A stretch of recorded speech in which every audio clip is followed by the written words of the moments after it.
Yeah, so I think it's a service where either if you are a designer or developer who is looking for work, can sign up and find clients, or then you're a business who needs design or development help, and you can find a designer or developer to help you with whatever you need. Okay, I'll play like I'm the business.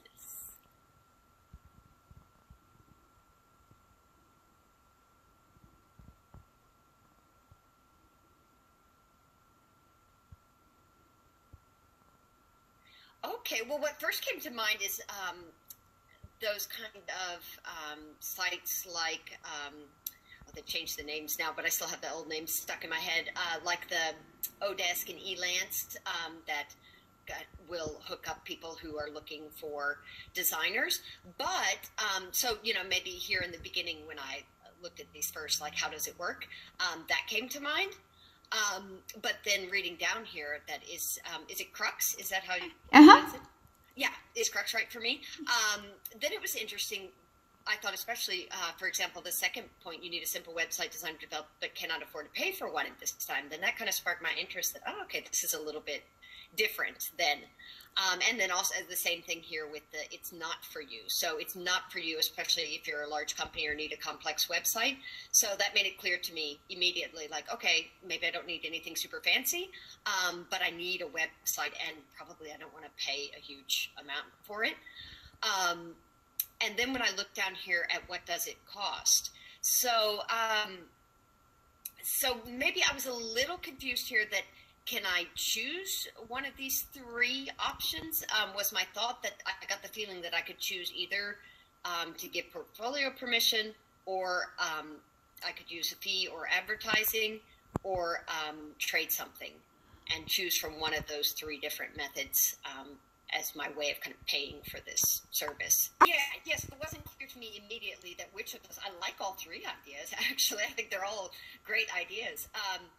But it wasn't clear to me immediately that which one of those, or could you choose, or would you be agreeing to all three of those? I like this last part here about why you would want to do that, because I think a lot of people, they kind of get stuck on offering a low price and telling what their services are, but then they don't give you the why behind what.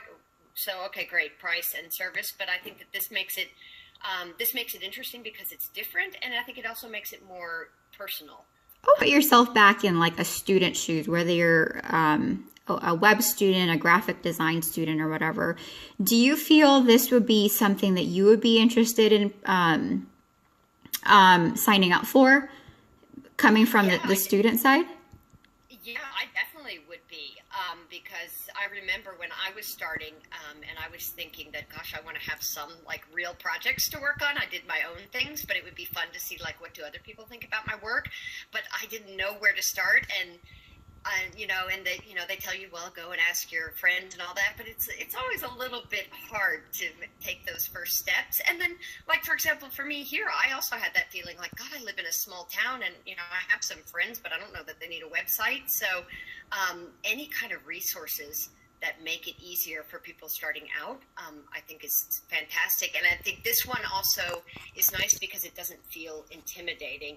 And also it doesn't feel like, I mentioned Elance or Odesk, and those I always feel like, you feel like there's a million people you're competing against, and how am I going to make myself stand out? But this feels like it's much more personal, and much more, like scalable. It's not like you're working against another, 10,000 designers.